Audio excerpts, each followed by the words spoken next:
Devoir individuel ou travail collectif, si la forme changeait en fonction du niveau scolaire des participants, la thématique était la même: libération des camps nazis, retour des déportés et découverte de l'univers concentrationnaire. Collégiens et lycéens de 17 établissements yvelinois ont défendu leur projet pour cette édition 2014 du concours départemental de la résistance et de la déportation.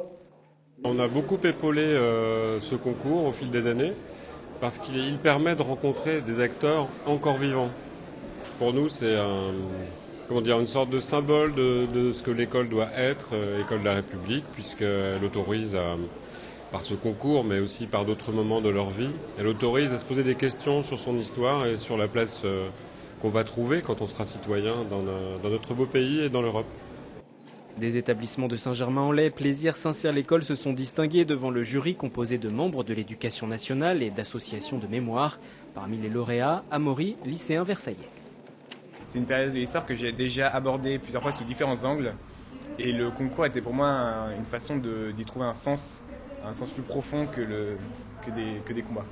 Ce qui m'a le plus marqué et qui me sensibilise le plus, c'est le débarquement du 6 juin. Parce que dans les musées que j'ai vus, dans les reportages et même dans les livres qu'on voit, on voit que c'est un moment où on sent que c'est très fort en émotion dans tout le monde. C'est important qu'ils sachent combien le fait d'avoir été occupé est douloureux, difficile, insupportable.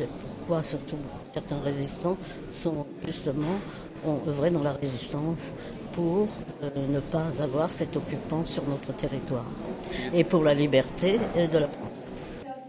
Les lauréats yvelinois préparent maintenant l'ultime étape de ce prix. La finale nationale se tiendra à l'automne.